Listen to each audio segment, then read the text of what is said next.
Assalamualaikum anak-anak, selamat datang di video pembelajaran dalam rangka PKM semester 114-2021. Video ini akan digunakan untuk mata pelajaran Boga Dasar di SMKN 33 Jakarta. Perkenalkan, nama saya Romi Rizky Suwandono dari S1 Pendidikan Vokasional Seni Kuliner Jakarta, Universitas Negeri Jakarta. Materi ajar yang digunakan adalah penyajian makanan dengan metode pembelajaran, demonstrasi, penugasan di Google Classroom, serta tugas praktik video melalui Google Class. Media pembelajaran yang akan digunakan adalah PowerPoint, YouTube, WhatsApp grup kelas, Google Classroom, dan Google Meet. Tujuan pembelajaran yaitu setelah mengikuti pembelajaran berikut, siswa diharapkan dapat 1. Siswa dapat mengidentifikasi tentang penyajian makanan dan teknik food plating. Yang kedua, siswa dapat menjelaskan tentang penyajian makanan dan teknik food plating. Yang ketiga, siswa dapat melakukan berbagai penyajian makanan, terutama food plating. Yang keempat, siswa dapat mengembangkan teknik penyajian makanan dan food plating. Yang kelima, siswa dapat mengembangkan nilai-nilai disiplin, keberanian, serta kreativitas dalam keahlian penyajian makanan.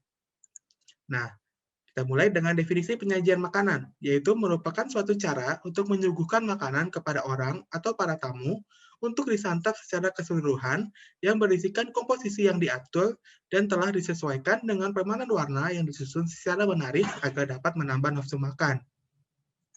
Sedangkan definisi fruit plating itu sendiri adalah tata penempatan makanan di atas piring dengan saus dressing atau dilengkapi dengan taburan garnish. Sentuhan ringan ini membuat hidangan lebih menarik secara visual bagi para penikmat makanan. Syarat-syarat penyajian makanan. Yang pertama, seluruh jenis makanan panas harus disajikan dengan piring atau tempat penyajian yang panas, dan jenis makanan dingin disajikan dalam piring atau tempat penyajian yang dingin. Yang kedua, semua jenis makanan diolah sesegera mungkin atau ala minute dan harus segera disajikan sesaat setelah diolah, terutama untuk hidangan panas. Yang ketiga, semua jenis hidangan yang telah siap dimasak harus ditempatkan di tempat pemanas makanan atau bain-marie, agar kondisi panasnya tetap dipertahankan sebelum diporsikan atau disajikan. Yang keempat, semua makanan panas harus disajikan dalam keadaan tertutup, dan makanan dingin tidak perlu ditutup kecuali penyajiannya ke kamar atau tempatnya terlalu jauh dengan tempat pengolahan. Yang terakhir, semua makanan dingin harus disimpan di tempat ruang pendingin sebelum disajikan. Berikut adalah fungsi-fungsi penyajian makanan. Yang pertama, memberikan keindahan pada makanan. Yang kedua, menambah selera makan. Yang ketiga, menambah nilai makanan. Yang keempat, menjadi informasi atau media pemasaran. Dan yang terakhir, sebagai bentuk penghargaan terhadap makanan dan pembuatnya. Nah, lalu kita mulai dengan contoh-contoh plating-nya. Yang pertama, ada classic plating atau clock method. Kita bisa lihat dari gambar di bawah. Nah, teknik ini merupakan teknik dasar yang banyak digunakan pada pelayanan makanan. Biasanya posisinya sudah ditetapkan, yaitu karbohidrat pada jam 10, sayuran pada jam 2, serta protein atau menu utama pada jam 4 sampai jam 8. Nah, Bapak sudah mencontohkan bagaimana cara membuat classic plating atau clock method ini dengan menu nasi kuning dan ayam goreng. Nah, kita saksikan ya. Halo anak-anak. Nah, sekarang Bapak akan mencontohkan cara plating dengan metode klasik atau biasa disebut dengan clock method. Bisa dilihat di piring ini. Nanti kita akan menggunakan acuannya searah jarum jam. Jadi makanan utamanya kita taruh di bawah antara jam 4 sampai jam 8, karbohidrat di jam 2, serta sayuran di karbohidrat di jam 10 dan sayuran di jam 2.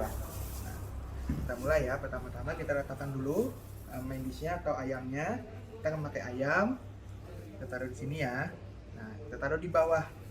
Jadi nanti kita taruhnya bukan ke arah kita, tapi nanti ke arah konsumen makannya bagaimana. Terus kita letakkan karbohidratnya di arah jam 10. Oke.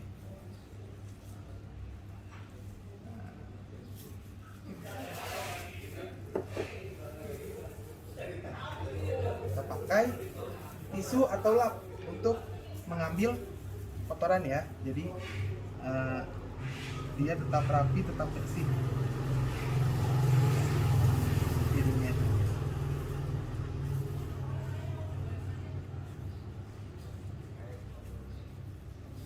Oke. Selanjutnya sayurannya ya. Kita memakai lalapan. Nah, lalapannya Bapak buat timun potong, akan Bapak buat untuk kipas seperti ini. Lalu beberapa timun yang sudah digulung.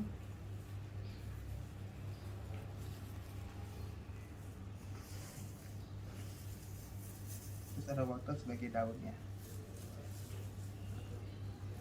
Dan berikutnya kita kasih serundeng ayamnya dan telur dadar suwir.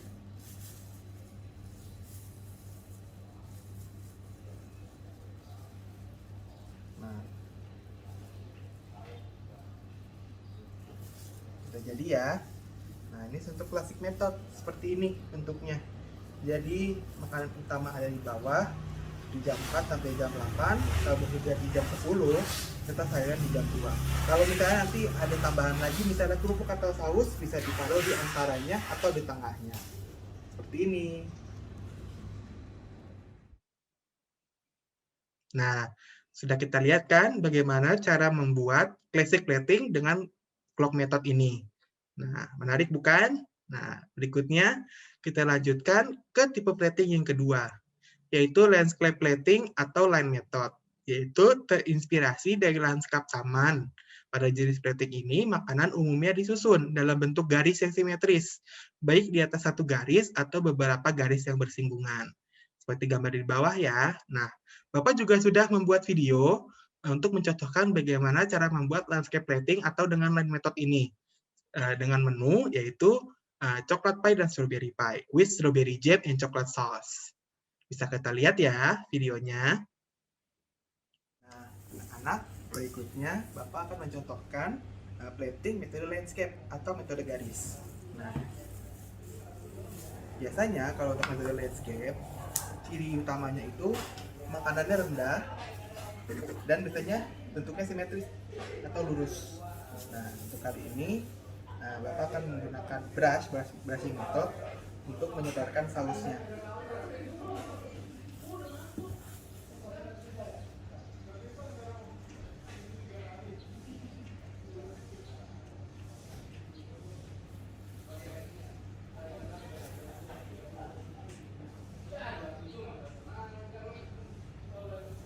Oke.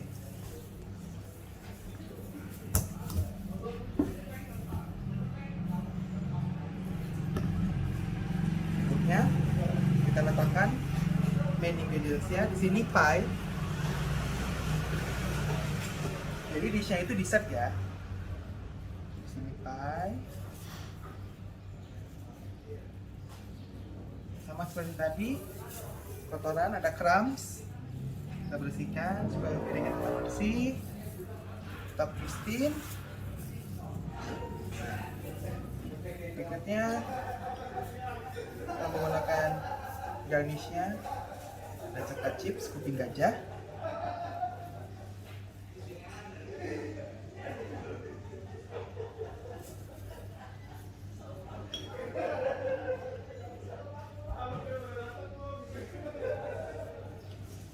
Jadi yang lebih bagus bentuknya.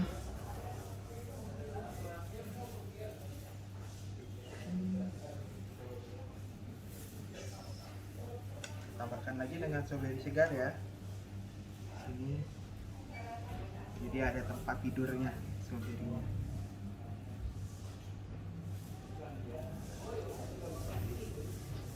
Ini yang lebih merah.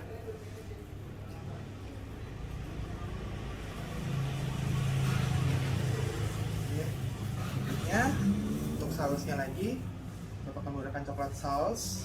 Nah, di sini menggunakan saus botol method ya. Jadi untuk penggunaan saus, jadi ada macam-macam, ada brushing, ada saus. Nah, Bapak menggabungkan keduanya nih, jadi supaya ada contohnya. Ini aja.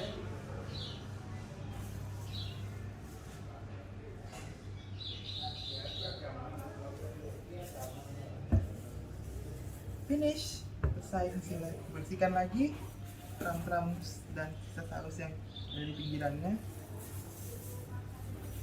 Tada! Sudah selesai ya. Ini plating untuk metode landscape atau garis. Lihat kan? Bentuknya datar, rendah, dan simetris. Terima kasih. Oke, bagaimana? Menarik bukan? Nah, begitulah cara membuatnya ya. Nah, sebenarnya masih ada berbagai macam metode lain, seperti freeform, terus towering, dan lain-lain. Nah, berikutnya adalah penugasan. Buatlah satu macam plating dengan ketentuan, siswa absen ganjil membuat classic plating, serta siswa absen genap membuat landscape plating. Buatlah video saat pembuatan plating dan foto hasil akhirnya, dan upload ke Google Classroom. Evaluasi pembelajaran, konektivitas. Konektivitas internet yang lemah menjadi hambatan bagi peserta didik. Yang kedua, media pembelajaran digital di rumah. Kurangnya media pembelajaran seperti laptop dan smartphone yang mumpuni untuk kegiatan PJJ.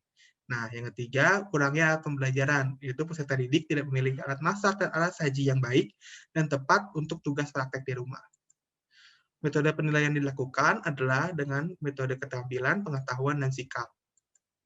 Kesimpulan, PKM jarak jauh menjadi satu tantangan baru yang membuat guru harus bisa peka dan melayani siswa, dan siswa harus bisa baik aktif dan mandiri dalam tugas. Yang kedua, peserta didik dapat mendapat skill digital yang banyak dengan PJJ daring dan mengerjakan tugas secara digital. Yang ketiga, kurangnya motivasi siswa akibatnya kurangnya koneksi antara guru dan siswa. Yang keempat, banyaknya kendala seperti yang dituliskan pada evaluasi, yaitu konektivitas, kurangnya media digital untuk pembelajaran, serta alat pembelajaran yang tidak mumpuni untuk praktek di rumah. Saran, guru dan siswa harus bisa lebih aktif dalam PJJ jarak jauh. Guru harus lebih aktif dalam merancang media, metode, serta tugas untuk pembelajaran. Lalu, guru dan siswa harus sama-sama mengerti akan kesulitan PJJ jarak jauh, sehingga bisa adanya komunikasi yang baik, apalagi dalam toleransi, bagi siswa yang memiliki kendala koneksi dan kekurangan alat. Dan yang terakhir, jika datang ke sekolah, guru dan siswa harus mematuhi protokol kesehatan. Nah, kita sudah sampai di akhir video ini. Terima kasih.